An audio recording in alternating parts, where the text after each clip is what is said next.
Welcome to my office. Now, this week we're going to dive into the networking speech. Networking is a little bit different than the elevator speech that we're so commonly hearing about, that we see on television, that's in Shark Tank, etc. Because normally, when you think of an elevator speech, you're thinking about high pressure and you're talking about either you're successful or you're not successful. There are really no other options available with that.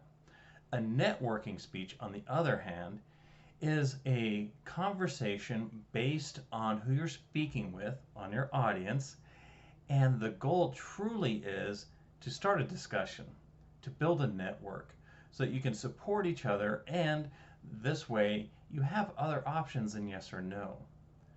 When you watch the video, that's basically what you're going to be doing. You're going to start off with a attention getter that's a question focused on your audience. If possible, you can make it open-ended, but make it relevant to them and relevant to your skills.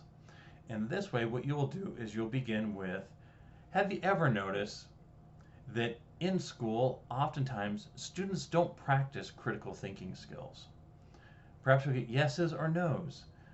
But when you get those yeses, then you can say, my name is Professor McCauley, and I teach public speaking, and I really try to focus on those critical thinking skills.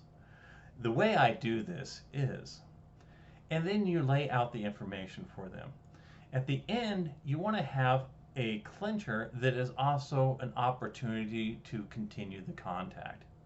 If you'd like to know more about the classes that I teach, then you can give your address, your email, whatever type of information. Now, what we're really looking at is about 60 to 90 seconds of content that you want to share. However, you don't have to do that in a linear fashion when you actually use this.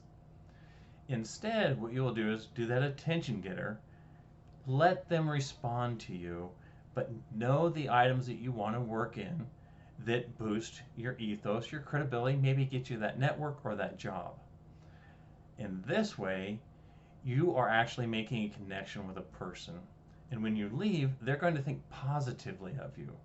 They're going to be like, that was really a good conversation. I want to reach out. I like them. I want to talk to them again. This is how we build networks.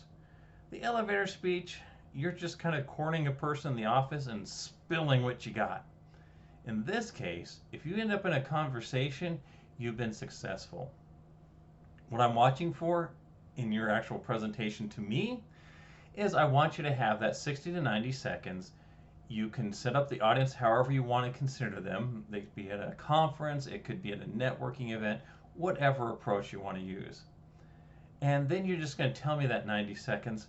You won't end up in a conversation, but what you're doing is you're putting information in there so that way if you end up in that situation, you have something to draw from. Hopefully this gets it clarified for you. Work on this week. Realize, don't overstress with it. The outline is still a very rough outline because networking opportunities, they might come up and you only have an hour or two to prepare for them. In which case you can draft it out, prepare it, and deliver it. In conclusion, you're going to do great on this. But this is truly the most used speech that we have. I've had people get jobs from it. I've had companies end up making important contacts from it. It truly is something that you can apply in your everyday life.